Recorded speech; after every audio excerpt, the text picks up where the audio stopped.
وہ بھی ایک تپتی دوپہر تھی۔ میں مسجد سے نکل کر اپنے راستے چل رہا تھا، مگر دھیان اب بھی میرا کل رات ہوئے واقعے کی طرف تھا جس نے مجھے خوفزدہ کر دیا تھا۔ آخر وہ کھانا آیا کہاں سے؟ میں نے تو کھانا رکھا ہی نہیں تھا اور گھر پر کوئی آیا بھی نہیں تھا، لیکن اتنا لذیذ کھانا میں نے آج تک نہیں کھایا تھا۔ میں اپنی سوچوں میں گم تھا جب اچانک سے ایک بہت پیاری سی لڑکی میرے پاس آئی اور آ کر کہنے لگی، میری مدد کرو، میں مصیبت میں ہوں۔ مجھے کافی حیرت ہوئی۔ وہ بہت خوبصورت لڑکی تھی، اس کی آنکھوں میں آنسو تھے۔ میں نے اسے کہا کہ کیا ہوا ہے، اتنی گھبرائی ہوئی کیوں ہو؟ تبھی وہ کہنے لگی کہ خدا را میری مدد کرو، میں مصیبت میں ہوں۔ میں نے اسے کہا کہ کیا مصیبت آئی ہے، وہی تو پوچھ رہا ہوں۔ تبھی وہ کہنے لگی کہ میرے پیچھے کچھ لڑکے پڑے ہیں، خدا کے لیے مجھے بچا لو۔ میں بھی جوان جہان تھا، پھر وہ مجھ سے کیوں مدد مانگ رہی تھی؟ یہی بات میرے دماغ میں آئی۔ کیا اس کو مجھ سے ڈر نہیں لگ رہا تھا؟ مگر یہ وقت ان باتوں کو سوچنے کا نہیں تھا، اس لیے میں نے ان باتوں کو جھٹک دیا اور اس لڑکی سے کہا کہ ٹھیک ہے، تم میرے ساتھ رہو، تمہیں کوئی کچھ نہیں کہے گا۔ میں اسے اپنے ساتھ لے کر چلنے لگا۔ پیچھے سے کچھ لڑکے آئے مگر مجھے دیکھ کر بھاگ گئے۔ تھوڑی دیر گزری تھی کہ میں اس کو ایک جگہ پر لے کر بیٹھ گیا اور اسے کہا کہ کیا ہوا تھا، تم گھر سے کیوں نکلی ہو، تمہارا گھر کہاں پر ہے، مجھے بتاؤ، میں تمہیں تمہارے گھر چھوڑ آتا ہوں۔ تبھی وہ کہنے لگی کہ میرا کوئی گھر نہیں ہے، میں بے گھر ہو گئی ہوں، میرے سر سے چھت چھین لی گئی ہے۔ مجھے اس کی کہانی سننے میں کوئی دلچسپی تو نہیں تھی، مگر اس وقت وہ اکیلی تھی اور اس کی مدد کرنا میرا فرض تھا۔ اسی لیے میں نے اس سے پوچھا کہ کس نے چھینا تم سے تمہارا گھر؟ تو وہ کہنے لگی، میری سوتیلی ماں نے، میری سوتیلی بہن نے اور میرے سوتیلے بھائی نے مجھے گھر سے بے گھر کر دیا ہے۔ میرے ابا اس دنیا میں نہیں رہے اور میں اپنی سوتیلی ماں کے ساتھ رہ رہی تھی۔ وہ گھر میرے ابا کا تھا، مگر میری سوتیلی ماں نے مجھے گھر سے نکال دیا۔ میں رات بھر سے سڑکوں پر گھوم رہی ہوں۔ صبح سویرے جیسے ہی میں کوئی ٹھکانہ ڈھونڈنے کے لیے نکلی تو یہ چند لڑکے میرے پیچھے پڑ گئے اور ابھی تک میرا پیچھا کر رہے تھے۔ اگر تم نہ ہوتے تو نہ جانے میرے ساتھ کیا ہو جاتا۔ اتنا کہتے ہی وہ پھوٹ پھوٹ کر رونے لگی۔ میں نے اسے سمجھایا کہ پریشان مت ہو، خدا بہت مہربان ہے، وہ تم پر بھی رحم کرے گا، لیکن اب تم جاؤ گی کہاں پر؟ تبھی وہ کہنے لگی کہ میں نہیں جانتی کہ میں کہاں پر جاؤں گی، میں تو بس اتنا جانتی ہوں کہ میں بے سہارا ہو گئی ہوں، میرا کوئی سہارا نہیں رہا، میں بے بس ہوں۔ میرے بھی دماغ میں بہت سی باتیں چل رہی تھی۔ میں نے اس لڑکی سے کہا کہ ٹھیک ہے، تم پریشان نہ ہو اور مجھے بس اتنا بتاؤ کہ اگر تم میرے ساتھ رہو تو تمہیں کوئی مسئلہ تو نہیں ہے؟ تبھی وہ کہنے لگی کہ نہیں، مجھے تو کوئی مسئلہ نہیں۔ میں اس کو اپنے ساتھ اپنے گھر لے گیا۔ میرا ایک چھوٹا سا گھر تھا جہاں اس وقت میں اکیلا رہتا تھا۔ وہ گھر بنا تو بہت خوبصورت تھا، مگر میرے اکیلے رہنے کی وجہ سے کافی گندا ہو چکا تھا۔ وہ لڑکی گھر میں داخل ہوئی تو کہنے لگی، گھر ایسے لگ رہا ہے جیسے کبھی صاف ہی نہیں ہوا۔ مجھے کافی شرمندگی ہوئی۔ میں نے کہا کہ میں اکیلا یہاں پر رہتا ہوں، میرے ساتھ کوئی نہیں رہتا اور کام کاج تلاش کرنے کے چکر میں مجھ سے بس گھر پر توجہ نہیں دی جاتی۔ وہ کچن میں گئی تو وہاں پر برتن بکھرے دیکھ کر میری طرف دیکھنے لگی اور کہنے لگی کہ ان میں سے تو بدبو آ رہی ہے۔ میں نے کہا کہ میں معذرت خواہ ہوں، تم ابھی یہاں پر بیٹھ جاؤ، میں گھر صاف کر کے پھر تمہارا کمرہ صاف کر دوں گا اور پھر تم وہاں پر چلی جانا۔ اس گھر میں 2 ہی کمرے تھے، ایک میرے زیر استعمال تھا اور دوسرا خالی پڑا تھا۔ تبھی وہ کہنے لگی کہ نہیں، یہ عورتوں کا کام ہے، میں خود کر لوں گی۔ میں نے بھی کندھے اچکا دیے اور اسے کہا کہ ٹھیک ہے، اگر تمہیں یہی مناسب لگتا ہے تو تم کر لو کام، تب تک میں کوئی محنت مزدوری کا کام دیکھ کر چند پیسے لے کر آؤں گا تاکہ رات کا کھانا ہو سکے۔ پہلے تو میں اکیلا تھا تو اکثر اوقات بھوکا بھی سو جاتا تھا، مگر اب تم آ گئی ہو تو یقیناً یہاں پر پیسوں کی ضرورت پڑے گی۔ وہ بھی میری بات پر مسکرا دی۔ وہ بہت حسین لڑکی تھی، دیکھتے ہی دیکھتے میرا تو دل ہی نہیں کر رہا تھا کہ وہ وہاں سے جائے۔ میں گھر سے نکلا اور تپتی دھوپ میں کوئی کام تلاش کرنے لگا۔ تھوڑا سا آگے گیا اور دیکھا کہ وہاں ایک مزدور کام کر رہا تھا۔ میں نے اس سے پوچھا کہ اگر مجھے بھی کوئی کام مل جائے تو مہربانی ہوگی۔ وہ مزدور مجھے بڑی حیرانگی سے دیکھنے لگا اور کہنے لگا کہ مہاراجاؤں کو کب سے کام کرنے کی ضرورت پڑ گئی؟ اس کے الفاظ نے میرے رونگٹے کھڑے کر دیے۔ مجھے یقین نہیں آ رہا تھا کہ وہ کیا کہہ رہا ہے۔ میں نے حیرت سے اس کی طرف دیکھا اور کہا کہ کون مہاراجا؟ میں تو ایک مزدور انسان ہوں۔ وہ آدمی میری بات پر ہنسنے لگا اور کہنے لگا کہ اچھا مذاق تھا۔ مجھے اس کی بے وقوفانہ بات پر کافی حیرت ہوئی۔ میں کہاں سے مہاراجا لگ رہا تھا؟ میرے تو کپڑے بھی بہت پرانے تھے، پھر بھلا اس کو میں کہاں سے راجا لگنے لگا؟ میں نے سر جھٹکا اور آگے بڑھ گیا۔ دل میں یہی سوچا کہ شاید اس نے مجھے کام نہیں دینا۔ میں تھوڑا آگے گیا تو ایک اور مزدور اینٹیں اٹھا رہا تھا۔ میں اس کے پاس گیا اور جا کر کہنے لگا کہ مجھے بھی کوئی کام دے دو۔ تبھی وہ کہنے لگا کہ تم کیوں بھلا کام کرو گے؟ اب تو حیرانگی اس بات کی تھی کہ اب اس آدمی کو کیا مسئلہ ہے، یہ مجھے ایسے کیوں کہہ رہا تھا۔ تھک ہار کر میں گھر چلا گیا۔ مجھے شرمندگی بھی ہو رہی تھی کہ اب میں کیا کروں گا۔ میں گھر خالی ہاتھ نہیں جانا چاہتا تھا، لیکن مجھے خالی ہاتھ ہی گھر جانا پڑا۔ وہ لڑکی میرا انتظار کر رہی تھی۔ میں نے گھر پر جیسے ہی قدم رکھنا چاہا، مگر گھر کا دروازہ پہلے سے ہی کھلا دیکھ کر میں حیران رہ گیا۔ یہ کیا تھا؟ کیسے وہ لڑکی اتنی لاپرواہی کر سکتی تھی؟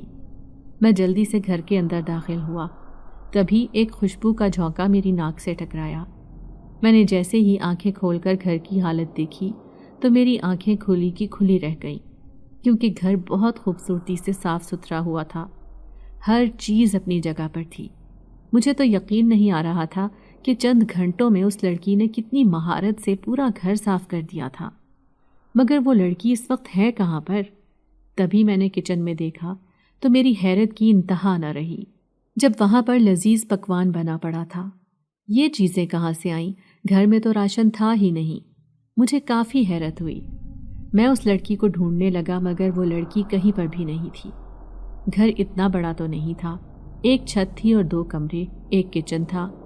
میں نے اپنے کمرے میں چیک کیا تو وہاں پر بھی وہ لڑکی نہیں تھی۔ اس کے کمرے میں دیکھا تو وہاں پہ بھی وہ نہیں تھی۔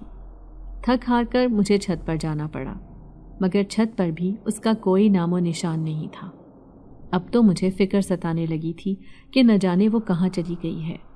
ایسے تو کوئی نہیں کرتا، بتائے بغیر بھلا وہ کہاں جا سکتی تھی؟ کہیں اس کے ساتھ پھر سے کچھ غلط تو نہیں ہو گیا؟ وہ کہاں جا سکتی تھی؟ میری تو سمجھ سے باہر تھا۔ چھت پر، گھر میں نے اسے ہر جگہ تلاش کر لیا تھا۔ میرے تو اب چہرے پر خوف سے پسینے آنے لگے تھے کہ کہیں اسے کوئی پھر سے اٹھا کر تو نہیں لے گیا۔ مگر میرے گھر کا پتہ تو کسی کو معلوم نہیں تھا۔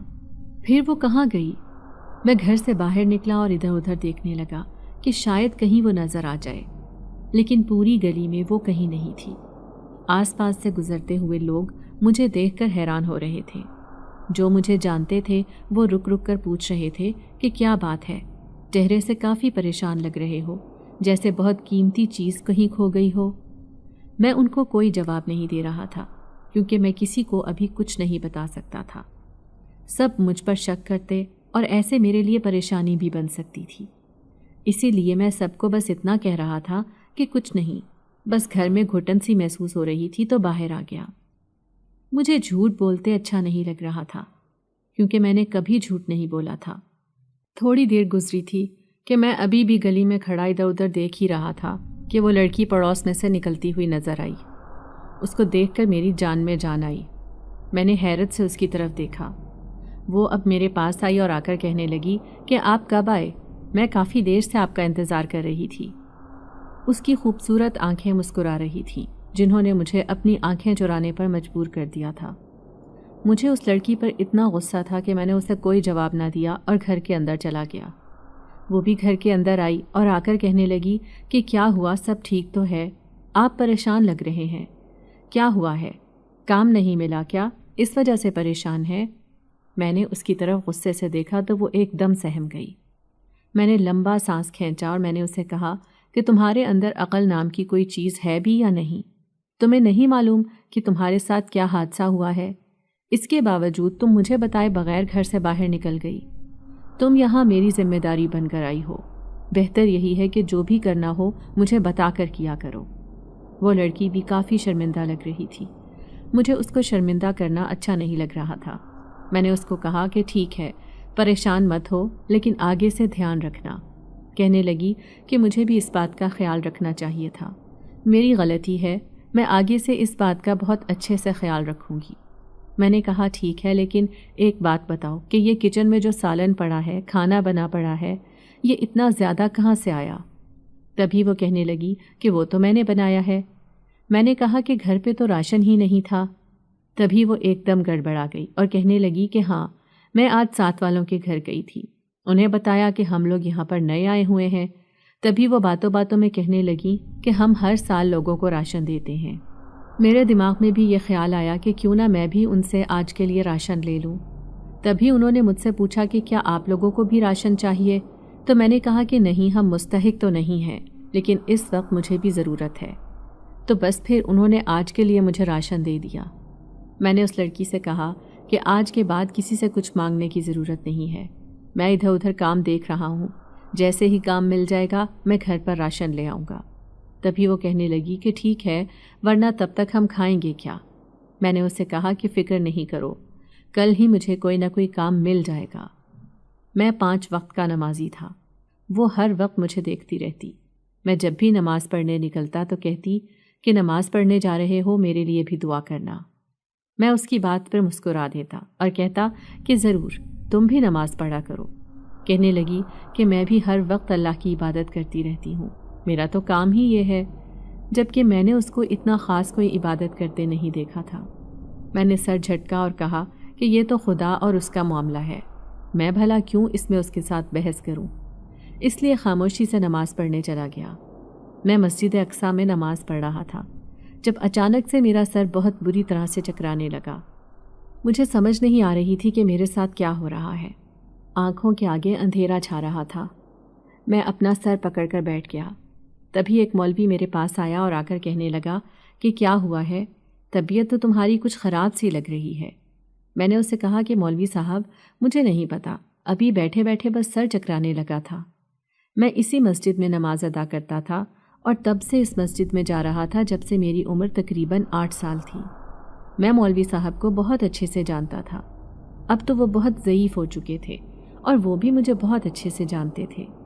تبھی مولوی صاحب نے میرے سر پر ہاتھ رکھا اور کچھ دم کرنے لگے، لیکن ایک دم ہی وہ چونک کر پھٹی آنکھوں سے میری طرف دیکھنے لگے اور صرف اتنا کہا کہ ماشاءاللہ، خدا نے اچھے لوگوں کو بھی دنیا میں بھیجا ہے۔ میں نے حیرت سے مولوی صاحب کی طرف دیکھا اور کہا کیا مطلب ہے اس بات کا؟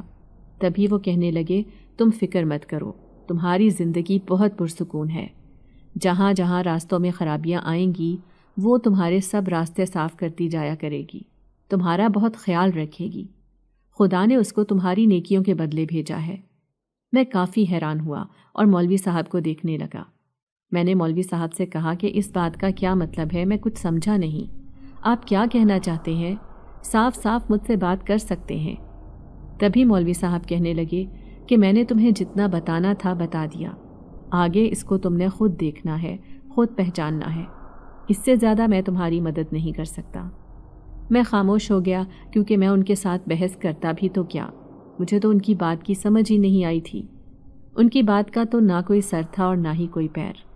مجھے لگا کہ شاید مولوی صاحب اب ضعیف ہو گئے ہیں، اس لیے جو دل میں آتا ہے کہہ دیتے ہیں، اور ان کی بات کو سر جھٹک کر میں نے سر ہلا دیا، مگر دل میں ایک عجیب سی ہلچل مچی تھی۔ مولوی صاحب اپنی جگہ پر واپس چلے گئے اور پھر میں بھی مسجد سے اٹھ کر آ گیا۔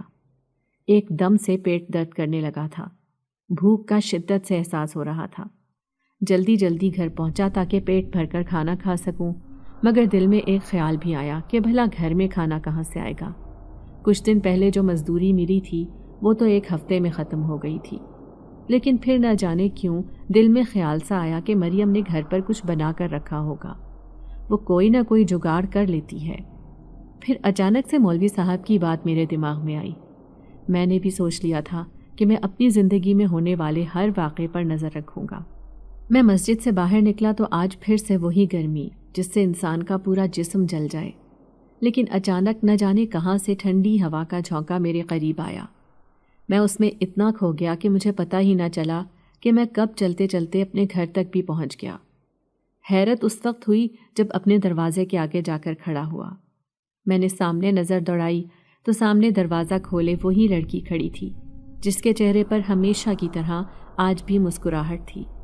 میں نے اس لڑکی سے کہا کہ تم میرا انتظار کر رہی تھی، میں نے تو ابھی دروازہ بھی نہیں کھٹکھٹایا، اور تمہیں کیسے پتہ چل گیا کہ میں آیا ہوں؟ ایسے ہی پوچھے بغیر دروازہ مت کھولا کرو، یہ دنیا بھروسے کے قابل نہیں۔ تبھی وہ کہنے لگی کہ میں جانتی ہوں، تبھی تو میں نے تمہاری خوشبو سے پہچان لیا کہ تم آئے ہو، تمہاری خوشبو میلوں دور سے بھی مجھے آ جاتی ہے۔ مجھے اس کی بات پر ہنسی آ گئی اور میں اندر چلا گیا اور دل ہی دل میں اس کا مذاق اڑانے لگا۔ میں نے اس کی بات کو زیادہ سر پر سوار نہ کیا۔ تبھی وہ کہنے لگی کہ ہنسنے والی تو کوئی بات نہیں تھی۔ وہ ایک دم سنجیدہ ہو گئی تھی اور کہنے لگی کہ میں سچ کہہ رہی ہوں، میں نے تمہاری خوشبو سے ہی تمہیں پہچانا ہے۔ میں نے سر جھٹکا اور کہا کہ ٹھیک ہے، مان لیا کہ تمہیں میری خوشبو آ جاتی ہے۔ اسی وقت وہ کہنے لگی کہ ایک وقت آئے گا جب تم مانو گے کہ میں بالکل ٹھیک کہتی تھی۔ اس نے اتنی سنجیدگی کے ساتھ یہ سب کہا کہ میں اسے دیکھتا ہی رہ گیا۔ اب تو مجھے اس کی باتوں پر غصہ بھی آ رہا تھا۔ تبھی میں نے تھوڑا سا غصے میں کہا کہ اب کچھ کھانے کو ہے تو لا دو۔ وہ جلدی سے پلیٹ بھر کر میرے لیے چاولوں کی لے آئی۔ اب یہ چاول کہاں سے آئے تھے میں نہیں جانتا تھا، مگر اس وقت بھوک اتنی زبردست لگی ہوئی تھی کہ میں نے کوئی سوال نہ کیا اور خاموشی سے کھانا کھانے لگا۔ پھر ایک دم میرے دماغ میں ایک جھماکا سا ہوا۔ میں نے اس لڑکی سے پوچھا کہ کیا تم شادی شدہ ہو؟ وہ حیران ہوئی اور کہنے لگی کہ نہیں، میں شادی شدہ تو نہیں ہوں۔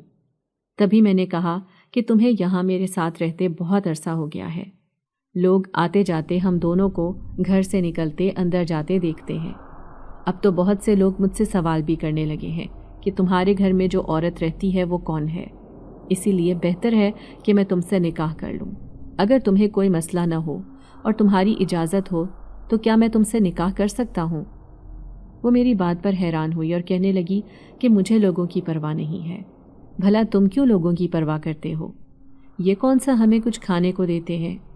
میں نے اسے کہا کہ مجھے اپنی عزت بہت پیاری ہے، میں شروع سے یہاں پر رہ رہا ہوں اور میں نے اپنا کردار اتنا صاف ستھرا رکھا ہے کہ کبھی کسی لڑکی کی طرف نظر اٹھا کر نہیں دیکھا، اور اب ایک دم اچانک سے کوئی لڑکی میرے گھر آ کر رہنے لگے گی تو لوگ تو سوال اٹھائیں گے، اور میرے کردار پر کوئی انگلی اٹھائے مجھے یہ بالکل برداشت نہیں۔ تبھی وہ بھی ہاں میں سر ہلانے لگی اور پھر کہنے لگی کہ یہ بھی بھلا کوئی پوچھنے کی بات ہے، میں اتنے عرصے سے تمہارے ساتھ رہ رہی ہوں، پھر نکاح کر کے رہ لوں گی تو کیا فرق پڑے گا، بلکہ بہتر ہوگا، بہت سے معاملات ہمارے حل ہو جائیں گے۔ میں نے ہاں میں سر ہلایا اور کہا کہ ہاں، میں بھی یہی سوچ رہا تھا، میں اگلے جمعے ہی مولوی صاحب کو گھر لے آؤں گا اور ہم دونوں نکاح کر لیں گے۔ وہ میری بات مان گئی اور کہنے لگی کہ ٹھیک ہے، رات کے وقت میں اپنے کمرے میں جا کر سو گیا۔ مجھے ابھی سوئے تھوڑی دیر ہی گزری تھی کہ مجھے ایسے محسوس ہوا جیسے کمرے کا دروازہ کھول کے کوئی اندر آیا ہے، مگر میرا دماغ اس وقت بالکل بند تھا۔ سارے دن کی تھکاوٹ، کام کی تلاش نے مجھے تھکا دیا تھا، اس پر گرمی اس قدر تھی کہ باہر نکلنا محال تھا۔ میں نے زیادہ دھیان نہ دیا اور سویا رہا، اس سوچ میں کہ شاید یہ سب میرا وہم ہے۔ تبھی میرے کان کے پاس ایک آواز گونجی، میرے پیروں تلے سے زمین نکل گئی جب کسی نے میرے کان کے پاس کہا کہ برسوں انتظار کیا ہے تمہارا، اپنی دنیا چھوڑ کر تمہارے پاس آئی تمہیں اپنانے کے لیے، بہت دیر لگا دی ہے تم نے مجھے اپنا بنانے میں، بہت جلد تمہیں اس دنیا سے اپنی دنیا میں لے جاؤں گی اور تمہیں بتاؤں گی کہ جن زادی کے شوہر بننے کا کیا انعام ملتا ہے۔ میں ایک دم چونک کر اٹھ بیٹھا، میرے چہرے پر پسینے کی بوندیں تھیں، دل بہت زور سے دھڑک رہا تھا، سانس بھی پھول چکا تھا۔ میں نے ادھر ادھر دیکھا تو کمرے کی بتی بھی بند تھی۔ جلدی سے اپنے بستر سے اٹھا اور جا کر کمرے کی بتی جلائی۔ کمرے میں تو کوئی بھی نہیں تھا۔ پھر یہ آواز کہاں سے آئی تھی؟ میرے تو رونگٹے کھڑے ہو گئے تھے، مجھے بہت خوف محسوس ہو رہا تھا۔ میں جلدی سے باہر نکلا اور مریم کے کمرے میں جانے لگا، مگر پھر مجھے یہ سب معیوب لگا کہ ابھی میرا اس پر کوئی حق نہیں ہے، مجھے ایسے بتائے بغیر اس کے کمرے میں نہیں جانا چاہیے۔ لیکن نہ جانے کیوں دل ایک دم گھبرا رہا تھا۔ میں نے ہلکا سا دروازہ کھٹکھٹایا مگر اندر سے کوئی جواب نہ ملا۔ تھوڑی دیر گزری تھی کہ میں نے پھر سے دروازہ کھٹکھٹایا، مگر اب کی مرتبہ میں نے دروازہ کچھ زور سے کھٹکھٹایا تھا، لیکن جواب نہ آنے پر میں نے ہلکا سا دروازہ کھولا کہ دیکھوں مریم اپنی جگہ سو رہی ہے یا نہیں، مگر میرے پیروں تلے سے زمین تو تب نکلی جب میں نے مریم کو کمرے میں نہ پایا۔ مریم اپنے بستر پر نہیں تھی۔ میں نے ادھر ادھر دیکھا تو مریم کہیں پر بھی نہیں تھی۔ میں جلدی سے بھاگ کر کچن میں گیا۔ کچن میں بھی مریم نہیں تھی۔ پھر وہ کہاں جا سکتی ہے؟ میں باہر صحن میں آیا اور چھت پر دیکھا تو وہ باہر دیوار پر کھڑی نہ جانے کیا دیکھ رہی تھی۔ میں جلدی سے چھت پر گیا اور دور سے کھڑے اسے آوازیں دینے لگا، مریم کیا کر رہی ہو یہاں پر؟ وہ بھی آدھی رات کے اس پہر؟ میں تمہیں نیچے ساری جگہ دیکھ آیا ہوں۔ مگر اس نے میری بات کا کوئی جواب نہ دیا۔ مجھے کافی حیرانگی ہوئی۔ میں نے 2 سے 3 دفعہ اسے پکارا لیکن اس نے میری بات کا جواب نہ دیا۔ اس کے لمبے گھنے بال کمر پر بکھرے ہوئے تھے اور ہوا کے جھونکے سے بار بار ادھر ادھر ہل رہے تھے۔ میں اس کے پاس گیا اور اسے کندھے سے پکڑ کر جیسے ہی اس کا چہرہ اپنی طرف کیا تو میرے سر پر 7 آسمان ٹوٹ پڑے، کیونکہ اس کی آنکھیں تو بالکل… میرا نام شہباز ہے، میری عمر 50 سال ہے۔ میرے ابا امام مسجد تھے اور اماں گھریلو خاتون تھیں۔ ابا مسجد اقصیٰ میں امامت کرواتے تھے۔ میں اماں ابا کا اکلوتا بیٹا تھا۔ اماں ابا تو مجھ پر جان چھڑکتے تھے۔ بچپن سے ہی میرے ابا ایک ہی بات کہتے تھے کہ میرا بیٹا بہت خاص ہے، یہ عام دنیا کا نہیں ہے، یہ عام دنیا میں رہ بھی نہیں سکتا۔ اماں ہر وقت پریشان رہتی اور کہتی کہ اس بات کا کیا مطلب ہے، میں اس بات کا کیا مطلب سمجھوں۔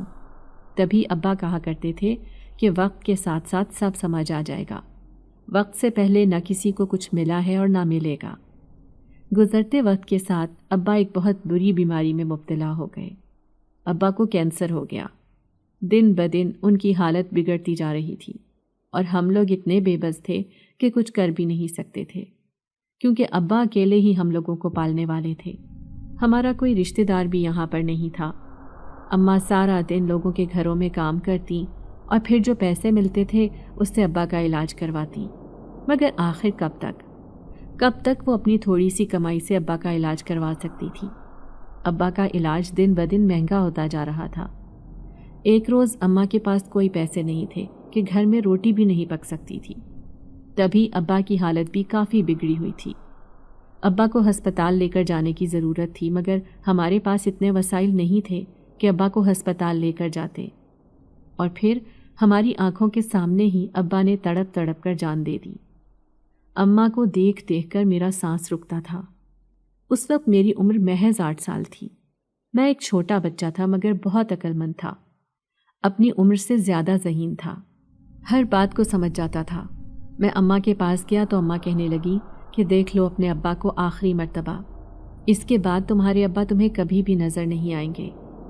آس پڑوس کے لوگوں نے ابا کا جنازہ پڑھایا اور ابا کے کفن کا بھی انہوں نے ہی بندوبست کیا، کیونکہ ہمارے پاس ابا کے کفن کے بھی پیسے نہیں تھے۔ ابا کا جنازہ اٹھایا گیا تو اماں بے ہوش ہو گئیں۔ پڑوس کی عورتوں نے اماں کو سنبھالا، ان کا بہت خیال رکھا۔ میں بھی ابا کا جنازہ لے کر جا رہا تھا قبرستان میں پہنچے اور جس قبر میں ابا کو دفنایا گیا، ہمارے نکلتے ہی نکلتے ابا کی قبر سے ایک الگ سی روشنی نکل رہی تھی، اور یہ روشنی صرف میں نے دیکھی۔ میری آنکھیں حیرت سے کھلی کی کھلی رہ گئیں۔ گھر پہنچا تو ایک اور قیامت میری منتظر تھی۔ میری اماں نڈھال ہوئی پڑی تھی، ان کا چہرہ مڑ چکا تھا اور ان کے ہاتھ پاؤں بھی ٹیڑھے ہو چکے تھے۔ مجھے کافی پریشانی ہوئی۔ تبھی پڑوس کی ایک عورت پاس ایک کلینک میں سے ایک ڈاکٹر کو بلا لائی۔ اس نے آتے ہی جیسے ہی اماں کا علاج کرنا شروع کیا تو اس نے مجھے بتایا کہ میری اماں کو فالج کا اٹیک ہو گیا ہے۔ میں 8 سال کا بچہ اتنا بڑا بوجھ کیسے اٹھا سکتا تھا؟ پہلے ابا کی موت اور اس پر اماں کی بیماری۔ اماں بستر پر آ گئی تھی۔ میں سارا دن گلیوں میں گھوم کر لوگوں کے کام کر کے کچھ پیسے کماتا، جس سے اماں کا علاج کرواتا، گھر میں روٹی لے کر آتا۔ اماں مجھے دیکھ دیکھ کر روتی اور ٹوٹے پھوٹے الفاظ میں کہتی کہ میں نے تم پر بہت بڑا بوجھ ڈال دیا ہے۔ مجھے اماں کی یہ بات اچھی نہیں لگتی تھی۔ میں اماں کو سمجھاتا تھا کہ اماں، مائیں بوجھ نہیں ہوتی، آپ کو خدا میرے سر پر سلامت رکھے، مجھے اور کیا چاہیے؟ اماں کہنے لگیں کہ تمہارے ابا بالکل ٹھیک کہتے تھے، تم کوئی عام بچے نہیں ہو، تم خاص ہو جس کو خدا نے ہمارے لیے بھیجا ہے، اس دنیا میں سب کی مدد کرنے کے لیے بھیجا ہے۔ مجھے کافی حیرت ہوئی۔ میں نے ان سے کہا کہ ابا بھی اکثر ایسے ہی کہتے تھے، میں اس بات کا کیا مطلب سمجھوں؟ اماں کہنے لگیں کہ وقت کے ساتھ ساتھ تمہیں سب سمجھ آ جائے گا۔ ایک شام میں کام سے گھر واپس آیا تو اماں زمین پر اوندھے منہ گری ہوئی تھی۔ میں چیختا ہوا ان کے پاس گیا، انہیں سیدھا کرنے کی کوشش کرتا رہا، مگر ان کا جسم اکڑ چکا تھا۔ میں نے جلدی سے جا کر پڑوس کی ایک عورت کو بلایا، وہ گھر آئی اور آ کر اماں کو سیدھا کیا۔ ڈاکٹر آیا اور آ کر جو اس نے مجھے خبر سنائی، میرے پیروں تلے سے زمین نکل گئی۔ اماں اس دنیا میں نہیں رہی تھی۔ اماں کا علاج ٹھیک طریقے سے نہیں ہو پا رہا تھا، اس لیے وہ اس دنیا سے چل بسیں۔ الفاظ تھے یا پگھلا ہوا سیسا جو میرے کانوں میں انڈیلا جا رہا تھا۔ مجھے سمجھ نہیں آ رہی تھی کہ میں کیا کروں۔ میں بے بس ہو چکا تھا۔ میں اماں کے سینے سے لگ کر پھوٹ پھوٹ کر رونے لگا۔ اتنا تو میں اپنے ابا کے مرنے پر بھی نہیں رویا تھا، مگر اماں کی موت نے مجھے ہلا کر رکھ دیا تھا۔ میری تو دنیا ہی اجڑ گئی تھی۔ میں کس کے سہارے جیتا؟ 8 سال کا بچہ کیا کر سکتا تھا؟ مگر میں نے اپنی عمر سے زیادہ بڑے کام کر لیے تھے۔ لیکن اماں کے بغیر رہنا میرے لیے بہت مشکل مرحلہ تھا۔ میں خدا سے دعائیں کر رہا تھا کہ کسی طرح سب جھوٹ ہو جائے، اماں بالکل ٹھیک ہو جائیں۔ اماں میرے سامنے بالکل ٹھیک سے آ کر میرے ساتھ باتیں کرنے لگے، مگر جانے والوں کو کون روک سکتا ہے؟ یہ تو خدا کی مرضی ہے، جس نے زندگی دی ہے اس نے واپس بھی لینی ہے۔ اماں کی تدفین کے بعد میں بالکل تنہا ہو کر رہ گیا تھا۔ آس پڑوس کے لوگوں نے کچھ دن تو میرا خیال رکھا اور مجھے کھانا بھی دیتے رہے، مجھ پر خدا ترسی کھا کر میرے ساتھ نرمی بھی برتتے رہے، مگر کب تک وہ میرا ساتھ دیتے؟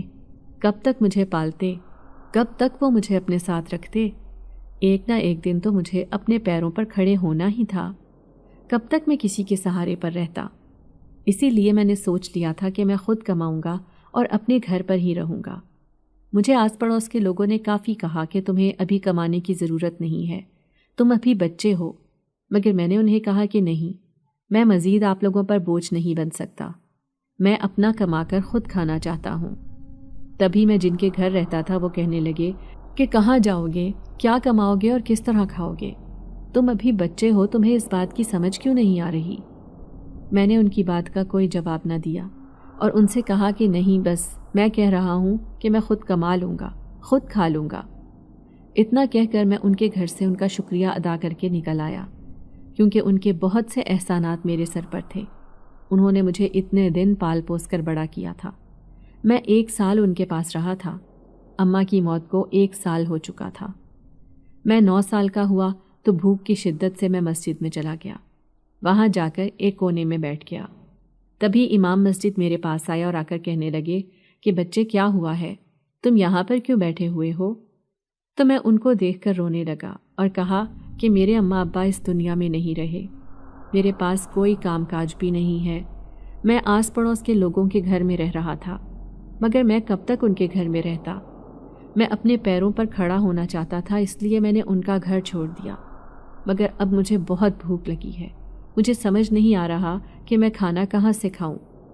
تبھی انہوں نے مجھے کہا کہ لوگوں سے امید لگانے سے بہتر ہے تم خدا سے دعا کرو، وہ تمہارا رزق تمہارے لیے لکھ چکا ہے، وہ تمہیں تمہارا رزق کہیں نہ کہیں سے پہنچا ہی دے گا۔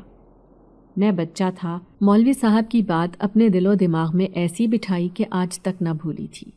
میرا ایمان بہت پختہ ہو گیا تھا۔ میں نے جیسے ہی دعا کے لیے ہاتھ اٹھائے اور آنکھیں بند کر کے آنسوؤں کے ساتھ میں خدا سے دعا کرنے لگا کہ یا اللہ، مجھے بہت بھوک لگی ہے، مجھے کھانا دے دے۔ کوئی بڑا مجھے دیکھتا تو میری دعا پر ہنس پڑتا، مگر میری معصومانہ دعا شاید خدا کو پسند آ گئی تھی۔ تبھی مسجد میں اعلان ہونے لگا کہ کسی نے کھانا بنوایا ہے اور کھانا غریبوں میں بانٹ رہے ہیں۔ مسجد میں بھی کھانا آیا ہے، جس نے کھانا کھانا ہے وہ آ سکتا ہے۔ میں بھاگ کر مولوی صاحب کے پاس گیا اور ان سے کہا کہ مجھے بھی بھوک لگی ہے، مجھے بھی کھانا دے دیجیے۔ تبھی مولوی صاحب کہنے لگے کہ دیکھا، خدا نے تمہاری کتنی جلدی سن لی۔ میں بھی مسکرا دیا اور خدا کا شکر ادا کرنے لگا۔ میرے دل میں خوشی کے فوارے چلنے لگے تھے، دل میں ایک عجیب سی ہلچل سی مچ گئی تھی۔ میں نے وہ کھانا کھایا تو کھانا بہت لذیذ تھا۔ شاید مجھے بھوک بہت لگی تھی، اسی لیے وہ کھانا بہت مزے کا لگ رہا تھا۔ کھانا کھا کر میں جیسے ہی فارغ ہوا، ہاتھ دھوئے اور گھر کے لیے نکل آیا۔ تب تک شام ہو چکی تھی۔ میں ابھی مسجد سے نکل ہی رہا تھا جب اچانک سے مولوی صاحب میرے سامنے آئے اور آ کر کہنے لگے کہ کہاں جا رہے ہو؟ تو میں نے انہیں کہا کہ اپنے گھر جا رہا ہوں۔ مولوی صاحب کہنے لگے کہ نہیں، تم اپنے گھر نہیں جا سکتے، تم ابھی بہت چھوٹے ہو۔ تم ایسا کرو کہ یہاں مسجد میں ہی رہ لیا کرو، میں تمہارا گھر کرائے پر چڑھوا دیتا ہوں، اس کا جو کرایہ آیا کرے گا وہ تم رکھ لینا، اور پھر جب تم جوان ہو جاؤ گے تو اپنے گھر چلے جانا۔ جب تم اس قابل ہو جاؤ گے کہ تم خود کما سکو گے تو تم اپنے گھر میں رہ لینا، تمہیں کوئی نہیں روکے گا۔ مجھے بھی مولوی صاحب کی بات بہتر لگی۔ میں نے سوچا کہ یہی بہتر ہے، مگر پھر ایک دم دل میں خیال آیا کہ میں مسجد میں کہاں پر رہوں گا۔ میں نے امام مسجد سے کہا کہ میں کہاں پر رہوں گا، تبھی وہ کہنے لگے تم میرے ساتھ رہو گے، میں بھی مسجد میں ہی رہتا ہوں۔ امام مسجد میں میرا گھر کرائے پر چڑھا دیا۔ یہ ان کا مجھ پر بہت بڑا احسان تھا، کیونکہ یہ کمائی کا طریقہ تو مجھے کسی نے نہیں بتایا تھا۔ مجھے ہر مہینے وہاں سے اچھی خاصی کمائی آ جاتی تھی۔ میں آدھی کمائی مولوی صاحب کو دے دیتا اور آدھی اپنے پاس رکھتا۔ میں اپنی کمائی جوڑتا جا رہا تھا، کیونکہ مولوی صاحب ہی مجھے کھانا دیتے تھے۔ پہل تو انہوں نے مجھ سے پیسے لینے سے انکار کر دیا، مگر میں نے انہیں کہا کہ میں آپ کے ساتھ اسی صورت میں رہ سکتا ہوں اگر آپ مجھ سے پیسے لے لیا کریں گے۔ آپ مجھے کھانا دیتے ہیں، یہی سمجھ لیجئے گا کہ آپ مجھے ان پیسوں کا کھانا دیتے ہیں۔ مولوی صاحب کہنے لگے کہ میں تم پر احسان نہیں کرتا، میں تو اللہ کی رضا کے لیے دیتا ہوں۔ میں نے ان سے کہا کہ میں جانتا ہوں کہ آپ اللہ کی رضا کے لیے یہ دیتے ہیں، مگر میں آپ سے ایسے ہی کھانا نہیں لے سکتا۔ میں آپ پر بوجھ نہیں بننا چاہتا، میں کسی پر بوجھ نہیں بننا چاہتا۔ خدا نے اگر مجھے تنہا کیا ہے تو اس میں بھی اس کی بہت بڑی مصلحت ہوگی، اس لیے بہتر ہے کہ میں اپنا آپ خود دیکھوں، میں اپنا بوجھ خود اٹھاؤں، میں کیوں کسی پر بوجھ بنوں۔ مولوی صاحب بہت خوش ہوئے اور کہنے لگے کہ تم جیسے بچے آج کل دنیا میں کہاں پائے جاتے ہیں، جو اتنی چھوٹی عمر میں اتنی بڑی بڑی باتیں سوچ لیتے ہیں۔ اور ان کا ماننا تھا کہ میں عام بچوں جیسا نہیں ہوں، میں بہت خاص ہوں۔ میں مسکرا دیتا اور ان سے کہتا کہ میرے اماں ابا بھی یہی کہا کرتے تھے۔ وہ کہنے لگے کہ تمہارے ابا کیا کرتے تھے؟ میں نے بتایا کہ آپ سے پہلے میرے ابا ہی اس مسجد میں امامت کرتے تھے، مگر ان کو کینسر ہو گیا اور وہ اس دنیا سے چل بسے۔ مولوی صاحب میری بات پر بہت افسردہ ہو گئے اور کہنے لگے کہ تمہاری اماں وہ کہاں پر ہیں؟ تو میں نے انہیں بتایا کہ میری اماں بھی اس دنیا میں نہیں رہیں، انہیں بھی فالج کا اٹیک ہوا تھا۔ ایک روز میں کام سے گھر جا رہا تھا، گھر پہنچا تو اماں اوندھے منہ لیٹی ہوئی تھی۔ میں نے آس پڑوس کے لوگوں کو بلایا اور دیکھا تو اماں بھی اس دنیا سے چل بسی تھی۔ مجھے سمجھ نہیں آ رہی تھی کہ میں کیا کروں۔ آہستہ آہستہ وقت گزرتا گیا اور میں جوان ہوتا گیا۔ میں 25 برس کا ہوا تو مولوی صاحب نے کہا کہ اب تم اس قابل ہو گئے ہو کہ تم اپنا بوجھ خود اٹھا سکو، اس لیے بہتر ہے کہ تم اپنے گھر چلے جاؤ، اس سے پہلے کہ کوئی تمہارے گھر پر قبضہ کر لے۔ میں نے مولوی صاحب کا بہت شکریہ ادا کیا اور ان سے کہا کہ آپ نے میرے باپ بن کر مجھے پالا ہے، میں آپ کا یہ احسان ساری زندگی نہیں بھولوں گا۔ کبھی بھی آپ کو میری ضرورت پڑے تو آپ مجھے بلا سکتے ہیں، آپ کا جب دل چاہے مجھے آواز دینی ہو آپ دے لیجئے گا، میں بھاگتا ہوا آپ کے پاس آؤں گا اور کبھی بھی اف تک نہیں کروں گا۔ میں آپ کے احسانات کا بدلہ تو نہیں چکا سکتا، مگر میں آپ کی مشکل وقت میں آپ کا سہارا ضرور بن سکتا ہوں۔ مولوی صاحب میری بات پر مسکرائے اور کہنے لگے میں نے اتنا سب کچھ تمہارے احسانات اتارنے کے لیے نہیں کیا، یہ میں نے اپنے اللہ کی رضا کے لیے کیا ہے۔ بس کوشش کرنا کہ کبھی تمہاری وجہ سے کسی کا دل نہ دکھے، اور جتنا ہو سکے لوگوں کی مدد کرنا، خدا بہت راضی ہوگا۔ مولوی صاحب نے جو میری تربیت کی تھی اور کچھ میرے ماں باپ کی تربیت کا اثر تھا کہ مجھے آج تک کبھی کسی لڑکی یا کسی برے کام میں دلچسپی نہیں ہوئی تھی۔ سب لوگ کہتے تھے کہ لڑکا جوان ہے، اکیلا رہتا ہے، نہ جانے کیا کیا حرکتیں کرتا ہوگا، مگر میں اور میرا خدا جانتا تھا کہ میں کتنا پاک تھا۔ میں نے آج تک کبھی کسی لڑکی کو دیکھا تک نہیں تھا، غلط حرکتیں کرنا تو بہت دور کی بات تھی، نہ مجھ میں کسی قسم کی کوئی خرابی تھی۔ میرے آس پڑوس کے لوگ تو مجھے بہت اچھے سے جانتے تھے، اس لیے وہ اس بات کو ماننے کے لیے کبھی تیار بھی نہیں ہوئے تھے۔ ہر وقت میری صفائیاں ہی دیتے رہتے، جو بھی میرے بارے میں برا بھلا کہتا ان کو صفائی دیتے تھے اور کہتے کہ نہیں یہ بچہ ایسا نہیں ہے۔ ہم نے اسے بچپن سے دیکھا ہے، یہ بہت سگھڑ اور بہت اچھا بچہ ہے۔ لیکن 25 سال کی عمر ہوتے ہی نہ جانے میرے ساتھ عجیب سے کیا واقعات ہونے لگے، عجیب و غریب سے حالات اور واقعات پیدا ہو گئے تھے۔ میں کام کی تلاش میں بھٹکتا تھا۔ جب رات کو گھر آتا تو اکثر اوقات گھر میں کھانا پڑا ہوتا، جبکہ میں جاتے ہوئے دروازہ اچھے سے بند کر کے جاتا تھا تاکہ کوئی گھر میں نہ آ سکے۔ تو پھر یہ کھانا کہاں سے آتا تھا؟ کھانا اتنا لذیذ ہوتا تھا اور بھوک سے میرا برا حال ہوتا تھا کہ میں خاموشی سے وہ کھانا کھا لیتا تھا۔ کئی دن تو ایسے ہی گزر جاتے اور پھر مجھے کام مل جاتا۔ میں کام کر کے ایک ہفتہ کمائی کماتا اور پھر پورا اگلا ہفتہ اسی کمائی پر چلتا۔ پھر جب کمائی ختم ہو جاتی اور کام نہ ملتا تو ایسے ہی میرے گھر میں کھانا پڑا رہتا۔ میں بہت پریشان ہو گیا تھا، ہر وقت انہی سوچوں میں گم رہتا تھا۔ اور پھر ایک روز میری زندگی میں مریم شامل ہو گئی۔ وہ کہاں سے آئی تھی، کیسی تھی، کہاں کی رہنے والی تھی، میں کچھ نہیں جانتا تھا۔ مجھے تو اس نے جو بتایا میں نے آنکھیں بند کر کے اس پہ بھروسہ کر لیا، مگر میں نہیں جانتا تھا کہ میرے آگے کتنی بڑی مشکل آنے والی ہے۔ میرے آگے مریم مشکل بن کر آ جائے گی کہ مجھے کوئی راستہ بھی نظر نہیں آئے گا کہ میں کہاں جاؤں، کس کو پکاروں اور کس سے مدد مانگوں۔ وہ رات بھی ایک بہت خوفناک رات تھی جب مریم کو میں نے چھت پر کھڑے دیکھا تھا۔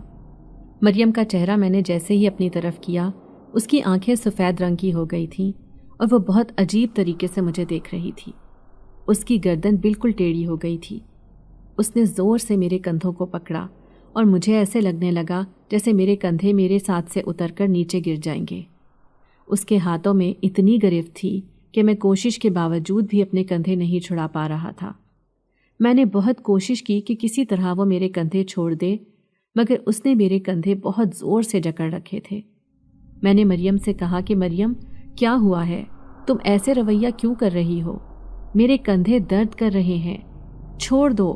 تم میں اتنی طاقت کہاں سے آ گئی؟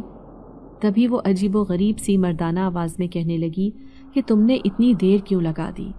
میں تب سے تمہارے پیچھے پیچھے تھی کہ کسی طرح تم میرے ہاتھ آ جاؤ، میں تمہیں اپنی دنیا میں لے جاؤں۔ میں تم سے بہت محبت کرتی ہوں۔ تم جانتے ہو کہ میں نے کب سے تمہارا انتظار کیا ہے؟ تب سے جب تم 8 سال کے تھے۔ میں تمہارے راستے سے ہر ایک کو ہٹانا چاہتی تھی۔ آہستہ آہستہ میں نے تمہاری زندگی سے ہر ایک کو ہٹانا شروع کر دیا، پہلے تمہارے اماں ابا اور پھر وہ مولوی صاحب بھی، مگر اس مولوی صاحب نے تو قسم کھا رکھی تھی کہ وہ میرا مقابلہ کرے گا۔ پھر میں نے اس کو چھوڑ دیا اور سیدھا تمہارے اوپر آ کر اٹیک کیا اور تم میرے قبضے میں آ گئے۔ مگر اب تمہیں مجھ سے شادی کرنی ہوگی، ورنہ میں تمہیں بخشوں گی نہیں۔ میں تمہیں بھی جان سے مار دوں گی۔ اگر تم میرے نہیں ہو سکے تو میں تمہیں کسی اور کا بھی نہیں ہونے دوں گی۔ میں تمہیں یہاں سے بہت دور لے جاؤں گی، اس دنیا سے بہت دور۔ میں آنکھیں پھاڑے اس لڑکی کو دیکھ رہا تھا۔ میں نے مریم سے کہا کہ مریم، یہ کیسی باتیں کر رہی ہو؟ کیا مطلب ہے تمہاری ان باتوں کا؟ تبھی وہ کہنے لگی کہ تم جانتے ہو وہ کھانا، وہ سب آسائشات تمہارے پاس کہاں سے آتی تھی؟ وہ سب میری وجہ سے ہی آئی تھی۔ وہ میں ہی اپنی محبت میں تمہارے ساتھ ایسا برتاؤ کرتی تھی، تمہارے لیے آسانیاں پیدا کرتی تھی۔ مگر اب تم کو میرے ساتھ جانا ہوگا، میری دنیا میں۔ میں تمہیں وہاں کا راجہ بنا کر رکھوں گی، مگر میں تمہیں یہاں پر نہیں چھوڑوں گی۔ بولو، تم چلو گے نا میرے ساتھ؟ میں مریم کی باتوں سے بہت خوفزدہ ہو گیا۔ میں نے جلدی سے دل میں آئی تمام آیتوں کو پڑھنا شروع کر دیا۔ آہستہ آہستہ مریم کے کندھے جھکنے لگے اور اس نے جھٹکے سے میرے بازوؤں کو چھوڑ دیا۔ میرے بازو بالکل اکڑ چکے تھے، وہ ہلنے سے بھی قاصر تھے۔ مجھے سمجھ نہیں آ رہا تھا کہ میں کیا کروں۔ مریم نے یہ کیا کر دیا تھا؟ میں نے حیرانگی سے مریم کی طرف دیکھا۔ میرے چہرے پر پسینے کی بوندیں تھیں۔ مجھے بہت خوف محسوس ہو رہا تھا۔ میں الٹے قدموں سے نیچے کی طرف بھاگا اور بھاگتے بھاگتے مسجد کی طرف چلا گیا۔ مریم میرے پیچھے پیچھے آ رہی تھی، میں یہ جانتا تھا۔ میں بھاگ رہا تھا جب ہر طرف طوفان آنے لگا۔ طوفان سے مٹی میری آنکھوں میں جا رہی تھی۔ مجھے بھاگنے میں بہت دشواری پیش آ رہی تھی، مگر میں نے بھاگنا نہیں چھوڑا۔ مگر میں جیسے ہی مسجد کے اندر داخل ہوا تو ایک دم سارا طوفان تھم سا گیا، ہر طرف خاموشی چھا گئی۔ مولوی صاحب جو تہجد کی نماز ادا کر رہے تھے مجھے دیکھ کر ایک دم پریشان ہو گئے۔ اور کہنے لگے کیا ہوا ہے، بہت پریشان لگ رہے ہو، اتنے گھبرائے ہوئے کیوں ہو، اور رات کے اس پہر تم یہاں پر کیا کر رہے ہو؟ میں مولوی صاحب کے پاس گیا اور ان سے کہا کہ وہ آ گئی ہے، وہ مجھے نہیں چھوڑے گی، مجھے بچا لیں، خدا کے لیے مجھے اس سے بچا لیں، وہ مجھے یہاں سے لے جائے گی، ہمیشہ ہمیشہ کے لیے یہاں سے لے جائے گی۔ تبھی مولوی صاحب کہنے لگے کیا ہوا ہے، کیا مطلب، کون آ گیا ہے؟ میں نے مولوی صاحب سے کہا کہ وہی جس کا آپ لوگ ذکر کرتے تھے، جس کا آپ نے مجھ سے کہا تھا کہ وہ آئے گی اور میری مشکلات حل کرے گی، میرے آگے سے سارے راستے صاف کر دے گی، مگر وہ تو مجھے اپنی دنیا میں لے جائے گی، وہ مجھ سے محبت کرتی ہے، اس کا ایسا کہنا ہے، مگر وہ کوئی عام عورت نہیں ہے، وہ ایک جن زادی ہے، مجھے خدا کے لیے اس سے بچا لے۔ تبھی مولوی صاحب کہنے لگے کہ تمہیں وہ کچھ نہیں کرے گی، وہ چاہ کر بھی تمہیں کچھ نہیں کہہ سکتی، وہ اب سے نہیں بلکہ 8 سال کی عمر سے تمہارے ساتھ ہے، وہ اتنی آسانی سے تمہیں نہیں چھوڑے گی، تمہیں بہت بڑی بڑی قربانیاں دینی پڑیں گی اور تم ایسا نہیں کر سکتے۔ بہتر یہی ہے کہ میں تمہیں ایک تعویذ دیتا ہوں، وہ تم اپنے گلے میں ڈال لو، جس سے وہ تمہیں کوئی نقصان تو نہیں پہنچائے گی، مگر وہ تمہیں چھوڑے گی بھی نہیں، جب جب اسے موقع ملے گا وہ تمہارے پاس آئے گی، بس تمہیں اس کو خود پر حاوی نہیں ہونے دینا، تم نے اتنا عرصہ اس کے ساتھ گزارا ہے، تمہیں اس کی عادات کے مطابق اس کو سنبھالنا ہوگا، جہاں تم نے اسے خود پر حاوی ہونے دیا وہاں پر تمہاری بربادی کا وقت شروع ہو جائے گا، اس لیے بہتر یہی ہے کہ تم وہی کرو جو میں تمہیں کہتا ہوں، تم اس کے سامنے اپنی کمزوری نہیں بلکہ اپنی طاقت رکھو، اس کے سامنے طاقتور بن جاؤ، جس سے وہ بھی ڈر جائے اور تمہارے سامنے دب کر رہے۔ مجھے مولوی صاحب نے جیسے جیسے کہا میں نے ویسے ویسے کرنا شروع کر دیا۔ تبھی مولوی صاحب کہنے لگے کہ میں پوری کوشش کروں گا کہ اس کو اپنے قبضے میں کر لوں، اور پھر ایک وقت ایسا آیا کہ مولوی صاحب نے اسے اپنے قبضے میں کر لیا اور میری جان اس جن زادی سے ہمیشہ ہمیشہ کے لیے آزاد ہو گئی۔ میں آج بھی جب سوچتا ہوں کہ میں ایک جن زادی کے ساتھ اتنا عرصہ رہا، اس کے ساتھ کھایا پیا اور اب تو اس کے ساتھ نکاح بھی کرنے والا تھا، تو ایک دم میرے رونگٹے کھڑے ہو جاتے ہیں۔ یہ واقعہ میری زندگی کا اتنا خوفناک واقعہ تھا کہ میں آج تک بھلا نہیں سکا، اور آج بھی اکثر اوقات رات کو ڈر سے اٹھ کر بیٹھ جاتا ہوں، کیونکہ میرا وہ ڈر اب تک گیا ہی نہیں۔